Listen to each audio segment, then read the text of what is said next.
Good morning students. आज हमने external recruitment का डी पॉइंट एम्प्लॉयमेंट एक्सचेंज शुरू करना है। इससे पहले हमने कल एक्सटर्नल सोर्सेस के ये 3 पॉइंट पढ़ लिए थे: direct recruitment, casual callers and media advertisement. इन तीनों के बारे में हमने कल पढ़ा था। आज हम चौथा पॉइंट एम्प्लॉयमेंट एक्सचेंज के बारे में जानेंगे।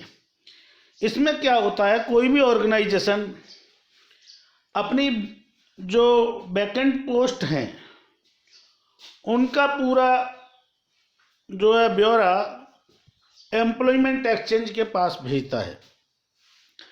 फिर एम्प्लॉय एक्सचेंज में जो है वो जो भी एप्लीकेंट होते हैं जिस भी पोस्ट के अकॉर्डिंग एम्प्लॉयमेंट ऑफिस में जा कर के जो है अपना रजिस्ट्रेशन कराते हैं एप्लीकेंट। तो एप्लीकेंट के पास रजिस्ट्रेशन नंबर होता है, एम्प्लॉयमेंट एक्सचेंज से एक नंबर अलॉट होता है जो उनके पास होता है और वो उनकी भी फाइल में रिकॉर्ड होता है, रजिस्ट्रेशन में भी होता है। तो employment according to the post या according to the vacant post जो भी एप्लीकेंट सुइटेबल होते हैं उनको कॉल करता है और कॉल करने के बाद में फिर उनको वहाँ कंपनी से क्या मिलवाता है, इंटरव्यू होता है और उसके बाद में जो है वो एम्प्लॉय सेलेक्ट होते हैं। तो ये एम्प्लॉय एक्सचेंज के माध्यम से भी रिक्रूटमेंट हो सकता है। एक्सटर्नल रिक्रूटमेंट, इंटरनल तो अपनी ऑर्गेनाइजेशन से होता है, लेकिन एक्सटर्नल रिक्रूटमेंट एम्प्लॉयमेंट एक्सचेंज के माध्यम से भी जो है होता है। इसमें क्या है, employment exchange are set up the government in almost all the districts. हर डिस्ट्रिक्ट में लगभग गवर्नमेंट ने जो है एम्प्लॉयमेंट एक्सचेंज खोल रखे हैं। हर डिस्ट्रिक्ट में है वो, हर स्टेट के हर डिस्ट्रिक्ट्स में। तो name and the other particulars of the jobs seekers are recorded in the employment registrar. तो एम्प्लॉयमेंट जो रजिस्टर होता है उसमें बहुत सारे जो जिनको जॉब की आवश्यकता होती है, एप्लीकेंट जो होते हैं वो उसमें जो है जा कर के रजिस्ट्रेशन कराते हैं। इधर जो ऑर्गेनाइजेशंस हैं वो भी अपने पोस्टों के लिए जो भी वैकेंट पोस्ट हैं उनको वहाँ पर रजिस्टर्ड कराती हैं अंडर दिस सिस्टम। तो इस सिस्टम के अंदर personal managers forward information regarding vacant post job to the employment exchange concern. तो जहाँ एम्प्लॉयमेंट एक्सचेंज कंसर्न जो होता है वहाँ पर जो पर्सनल मैनेजर्स होते हैं वो जॉब से रिलेटेड जो भी इंफॉर्मेशंस होती हैं एम्प्लॉयमेंट एक्सचेंज को देते हैं। तब एम्प्लॉयमेंट एक्सचेंज उन पोस्टों पर स्टडी करके और जो भी उसके एम्प्लॉय हैं, जो एप्लीकेंट हैं, जो प्रोस्पेक्टिव एम्प्लॉय हैं, एप्लीकेंट हैं, उनको जो है उन पोस्टों के लिए सेलेक्ट करता है। तो वही वो कह रहा है, देखिए, under this system personal managers forward information regarding vacant jobs to the employment exchange concern. Employment office in turn forward the names of applicants with the request qualifications. जो भी उनकी क्वालिफिकेशंस होती हैं, रिक्विजिट्स जो क्वालिफिकेशंस होती हैं उनके according जो है एप्लीकेंट्स के नाम उधर भेज देता है, फॉरवर्ड कर देता है रजिस्ट्रार टू द ऑर्गेनाइजेशन को फॉरवर्ड कर देता है। Manager of the organisation interview them and makes selections as per the requirement. तो पर्सनल जो मैनेजर्स होते हैं फिर वो उनका इंटरव्यू लेते हैं एप्लीकेंटों का, उन्हें इंटरव्यू के लिए बुलाते हैं, उनका पर्सनल इंटरव्यू करवाते हैं। इंटरव्यू करवाने के बाद में फिर वो उनका सिलेक्शन करते हैं एज पर द रिक्वायरमेंट। जैसी भी उनको रिक्वायरमेंट होती है उसके अकॉर्डिंग वो जो क्या कराते हैं, उनका जो है सिलेक्शन करते हैं। This method of recruitment is mostly followed to select typist, clerk, peons. तो ये जो एम्प्लॉयमेंट एक्सचेंज के माध्यम से जो सिलेक्शंस होते हैं, जो रिक्रूटमेंट होते हैं, वो जो है पियोन के, टाइपिस्ट के या क्लर्क के, ऐसी पोस्टों पर मोस्टली होते हैं। तो इनके लिए जो है ये बनाई जाती हैं। तो आई होप दैट ये क्लियर हो चुका होगा एम्प्लॉयमेंट एक्सचेंज। सिंपली सी बात है, एम्प्लॉयमेंट एक्सचेंज क्या करता है, जो हमारे यहाँ के बेरोजगार अनएम्प्लॉयड जो अनएम्प्लॉयड हैं उनके रजिस्ट्रेशन करता है अपने यहाँ। रजिस्ट्रेशन करने के बाद में फिर उनके नाम को वो अपने रजिस्टर्ड में लिख लेता है। रिटन होने के बाद में अब जो भी ऑर्गेनाइजेशन है, इंस्टीट्यूशंस है, उसको जो भी पोस्ट वैकेंट है उसको जो है फॉरवर्ड करता है किसके पास, एम्प्लॉयमेंट एक्सचेंज के पास। एम्प्लॉयमेंट एक्सचेंज उस पर स्टडी करने के बाद में जो भी उसके पास एप्लीकेंट हैं क्वालिफाइड, उनको जो है वो वहाँ पर ऑर्गेनाइजेशन को फॉरवर्ड कर देता है। फिर पर्सनल मैनेजर उनका रिटन टेस्ट लेता है और जो है इंटरव्यू लेता है, तब उनको सेलेक्ट करता है। आफ्टर द सिलेक्शन फिर वो उनको recruitment as per the job requirement उनको जो है दे देता है। तो this method is used mostly for the typist, clerk, peons, इनके लिए मोस्टली जो है एम्प्लॉयमेंट एक्सचेंज जो है क्या करता है, रिक्रूटमेंट करता है। दूसरा है, अब पांचवा पॉइंट आता है प्लेसमेंट एजेंसीज। कुछ प्लेसमेंट एजेंसीज होती हैं, जैसे कि these days placement agencies are coming up as a good sources of the external recruitment। जैसे जो प्राइवेट होते हैं ना, जो सिक्योरिटीज वगैरह, तो ये प्लेसमेंट होते हैं। तो ये प्लेसमेंट एजेंसीज हैं, इनके माध्यम से भी जो है रिक्रूटमेंट होता है। तो these days placement agencies are coming up as good sources of the external recruitment। External recruitment का बहुत अच्छा सोर्स है ये भी, क्या, private placement. These agencies are established by private individual. ये प्राइवेट इंडिविजुअल्स के द्वारा एजेंसी चलाई जाती हैं। ये क्या होती है, गवर्नमेंट से जो है एक लाइसेंस ले लेती हैं क्या हम जो है सिक्योरिटी सर्विस वगैरह की एजेंसी ले रहे हैं, तो एजेंसी का एक सर्टिफिकेट ले लेते हैं। फिर ये क्या करते हैं, लोगों को as per the job requirement जो है अपने यहाँ रजिस्टर्ड कराते हैं। फिर ये अपने यहाँ से प्राइवेट कंसर्न को या गवर्नमेंट पब्लिक सेक्टर्स को जो है उनको हायर कराते हैं, क्या, जो है एम्प्लॉयज़। तो एम्प्लॉय उनको हायर कराते हैं, उनसे ये पैसा लेते हैं और फिर उसके बाद में ये सिक्योरिटी सर्विस क्या होती हैं, उनको पेमेंट करती हैं। तो these agencies are established by the private individuals, peoples can get their names registers and with them। लोग क्या करते हैं, वहाँ पर जाकर के अपने नाम रजिस्टर्ड में नोट कराते हैं। Such a registration is done usually for high और medium level jobs। जो हाई और मीडियम लेवल्स के जॉब जो होते हैं उनके लिए ये जो है होती है। Such a registration is done usually for high and medium level jobs on the request of an organisation. Organisation की रिक्वेस्ट पर ये उनको एम्प्लॉय उपलब्ध कराते हैं।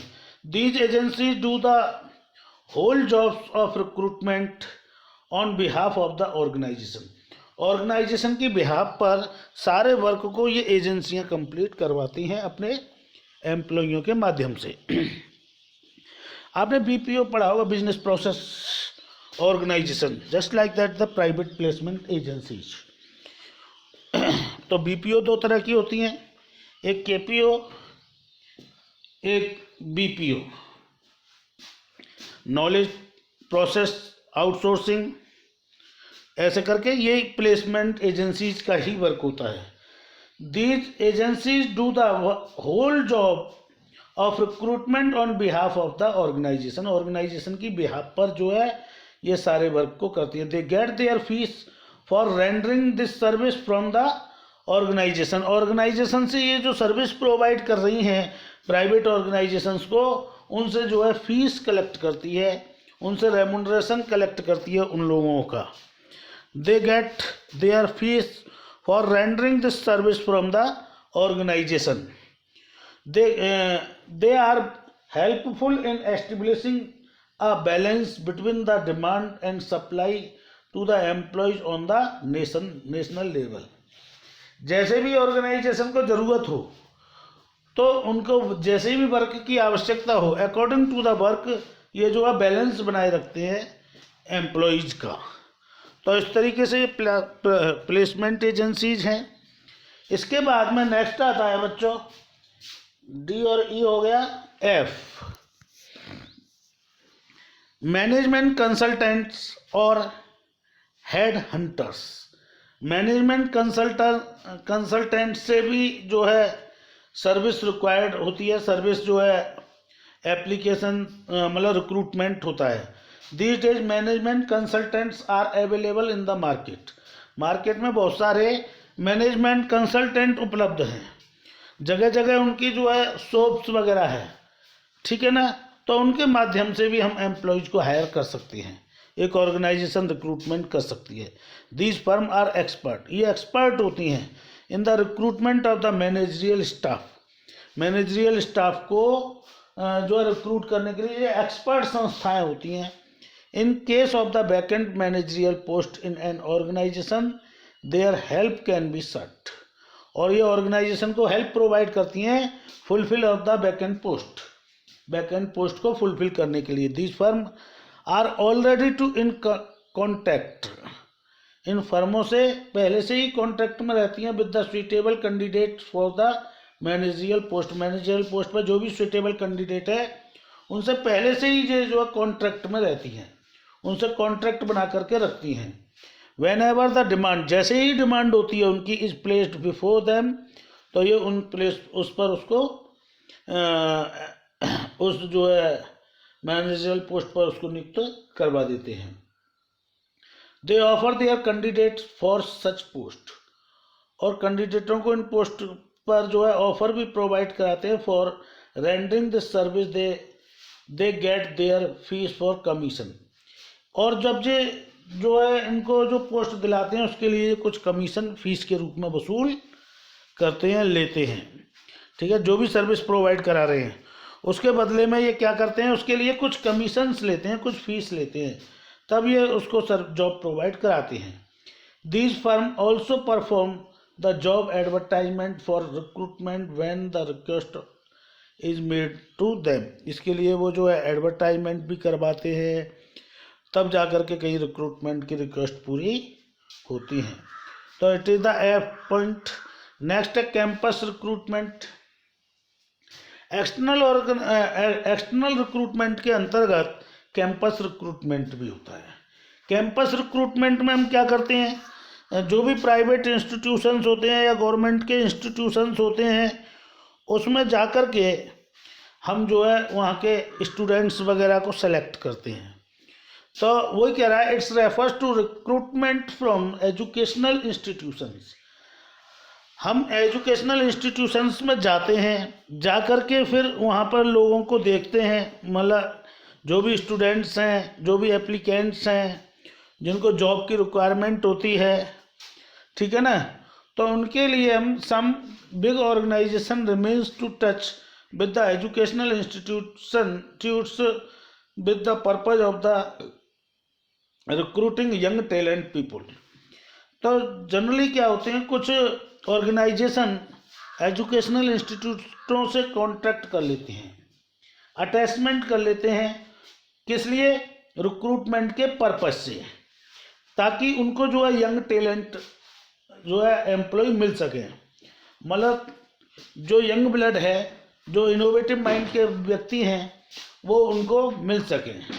तो इसलिए जो उनसे कॉन्ट्रैक्ट कर लेती हैं। These person come from college, university, management institution, technical institution etcetera. तो ये जो इन एजुकेशनल इंस्टीट्यूशनों में जा कर के वहाँ पर जो है इनका प्लेसमेंट करती हैं। तो कहाँ का, जैसे कॉलेज हैं, यूनिवर्सिटीज़ हैं, मैनेजमेंट हैं, इंस्टीट्यूशंस है, टेक्निकल इंस्टीट्यूशंस हैं। तो वहाँ से जो क्या करती हैं, ये उनका रिक्रूटमेंट करती हैं। These institutions These institutions has placement call, each with the purpose of helping their young student to find suitable jobs. तो इनको जो है वहाँ से क्या है ना, कम पैसे में और यंग ब्लड मिल जाता है, यंग सुइटेबल जॉब्स के लिए स्टूडेंट्स मिल जाते हैं, फिर ये उन्हें जॉब प्रोवाइड करते हैं, वहाँ से इनको क्या करते हैं, हायर कर लेते हैं. The human resources of managers of various companies get to touch with these placement calls. तो जो ह्यूमन रिसोर्सेस हैं, देखो ये ह्यूमन रिसोर्सेस से रिलेटेड ही है स्टाफिंग. तो वो मैनेजर्स क्या करते हैं, कैंपस में जाकर के कंपनी के लिए जो है प्लेसमेंट कराते हैं स्टूडेंट्स को. Obtain the suitable person for the appointment, और उनका अपॉइंटमेंट कर लेते हैं. और ये साथ ही साथ उनको क्या बेनिफिट्स होता है कैंपस रिक्रूटमेंट से, ये क्या करते हैं, कभी कभी पूरे स्टूडेंट जो होते हैं, जो मैनेजमेंट में जो है फीस जमा नहीं कर पाते हैं, उनकी फ़ीस वगैरह भी डिपॉजिट करने की और जिम्मेदारी रिस्पॉन्सिबिलिटी अपने ऊपर ले लेते हैं और उनको फिर ये जो है पूरा कोर्स कराते हैं. उसके बाद में फिर ये उनको जॉब भी प्रोवाइड कराते हैं और उनसे एक एग्रीमेंट साइन करा लेते हैं. After completing this management course you should be appointed our company, हमारी कंपनी में आपको अपॉइंट किया जाएगा और आप 3 साल तक या 5 साल तक किसी अन्य कंपनी में हमारे यहाँ छोड़ के नहीं जाओगे. तो इस तरीके का ये जो है बॉन्ड भरवा लेते हैं स्टूडेंट से. तो ये होता है कैंपस रिक्रूटमेंट. नेक्स्ट बच्चों, रिकमेंडेशन. रिकमेंडेशंस का मतलब ये होता है कि कोई रिकमेंड करके किसी एम्प्लॉय को भेजता है, तब जो है ऑर्गेनाइजेशन उसे अपॉइंट कर लेता है. ऐसे ही है with a view of a established goods employer employ relationship. Employer और एम्प्लॉय के क्या होते हैं, रिलेशनशिप होते हैं. Sometimes manager recruit people on the recommendations of their existing employ. जो वहाँ के एग्जिस्टिंग एम्प्लॉय हैं उनसे कहती है स्वाभाविक है कि आपको क्लरिकल पोस्ट के लिए कोई बंदा हो आपकी नॉलेज में तो बताइए, उसको जो है हम यहाँ पर जॉब दे देंगे. तो इस तरीके से जो होती है वो रिकमेंडेशंस होती है. In this way present employ can feel encourage. इससे क्या होता है कि जो एग्जिस्टिंग एम्प्लॉय होता है उसके मन में एक उत्साह हो जाता है कि वाह, हमसे भी पूछा जा रहा है रिक्रूटमेंट के लिए कि अगर तुम्हारी नॉलेज में कोई बंदा हो तो आप उसको बुलाइए, हम उसको जॉब पे रख लेंगे. तो एंकरेजमेंट होता है उसका, मोटिवेट होता है इससे एम्प्लॉय, जो एग्जिस्टिंग एम्प्लॉय, ये कि मुझसे मैनेजर ने कितनी फेथ दिखाई मेरे प्रति. तो there is a complete control over new employ. This sources mostly used for appointing lower level employ. जो लोअर लेवल एम्प्लॉय हैं, लोअर का मतलब प्योन है या कोई वैसा एम्प्लॉय है वर्क करने वाला 4th क्लास एम्प्लॉय, वहाँ पर जो है ये सुइटेबल होती है. लेबर कॉन्ट्रैक्टर्स, मैंने बताया जैसे लेबर कॉन्ट्रैक्टर्स कौन से होते हैं, कुछ लोग एजेंसीज ले लेते हैं प्राइवेट, तो वो लेबर कॉन्ट्रैक्टर्स होते हैं. They are the link between labour and manager. Labour और मैनेजर के बीच की जो कड़ी होती है उसे कहते हैं लेबर कॉन्ट्रैक्टर्स, जिनका लेबर से भी कॉन्ट्रैक्ट होता है और मैनेजर से भी कॉन्ट्रैक्ट होता है. They remain in contract with both the labourers and the managers. जो मैनेजर से भी कॉन्ट्रैक्ट में रहते हैं, लेबर के भी कॉन्ट्रैक्ट में रहते हैं. As and when managers put up the demand for laborer, these contract make available their supply into time. तो जब भी ऑर्गेनाइजेशन को किसी को एम्प्लॉय की आवश्यकता होती है तो ये लेबर कॉन्ट्रैक्ट उनके लिए लेबर हायर करवाते हैं. This supply is in no times. This system is labour recruitment is very much popular in road construction, building construction and plantation industries. तो ये जो लेबर कॉन्ट्रैक्टर्स हैं ये कहाँ कहाँ सुइटेबल रहते हैं, बिल्डिंग कंस्ट्रक्शन चल रहा है, प्लांटेशन का काम चल रहा है, प्लांटेशन इंडस्ट्री चल रही है, रोड कंस्ट्रक्शन चल रहा है, वहाँ पर ऐसे लेबरों की आवश्यकता होती है जिसे हम लेबर कॉन्ट्रैक्टर्स के माध्यम से प्राप्त कर सकते हैं। तो ये आपके लेबर कॉन्ट्रैक्टर्स हो गए।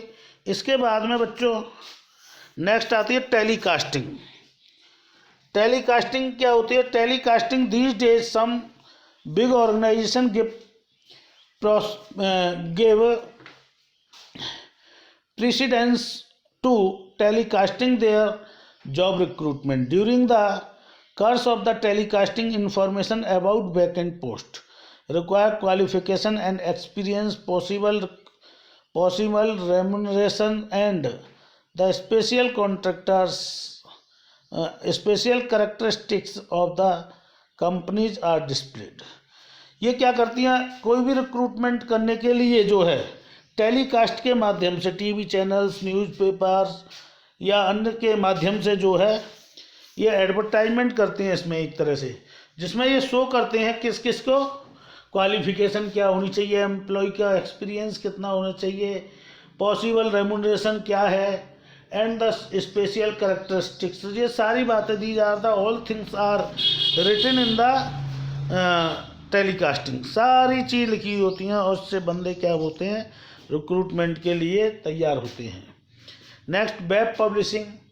वेब पब्लिशिंग के माध्यम से these days interest has become an important medium for the recruitment. Recruitment का ये भी बहुत अच्छा और इम्पोर्टेंट माध्यम है। Special website have been created for the purpose of the recruitment through interest. तो इसमें क्या होता है? एक जो है वेबसाइट बनाई जाती है, उस वेबसाइट के माध्यम से जो है रिक्रूटमेंट किए जाते हैं जो इंटरेस्टेड पर इंटरनेट के माध्यम से। The applicants gets information through them about the vacant post. इससे भी वैकेंट पोस्टों को फुलफिल किया जाता है। And require qualification required in touch with the company needing their service. जैसी भी कंपनी को सर्विस की आवश्यकता उसी के अकॉर्डिंग उसे सर्विस प्रोवाइड कराई जाती है। Some of the very popular websites are, जैसे www.naukri.com पर देखा होगा आपने खोल के, बहुत सारी वैकेंसीज वहाँ पर जो है क्रिएट होती हैं। www.jobstreet.com, jobstreet.com भी है एक, ऐसे ही www.clickjobs.com, ये सारी ऑर्गेनाइजेशंस हैं जो कि जॉब्स को प्रोवाइड करवाती हैं। तो आज आपने स्टूडेंट्स इंटरनल वो एक्सटर्नल रिक्रूटमेंट में जितने भी टॉपिक्स थे वो हमने सारे कवर अप किए। आई होप दैट आपको क्लियर हो गए होंगे। अगर आपको क्लियर नहीं हुए हों तो आप मुझे फ़ोन के माध्यम से या किसी अन्य माध्यम से कांटेक्ट करके भी पूछ सकते हो। Thank you very much.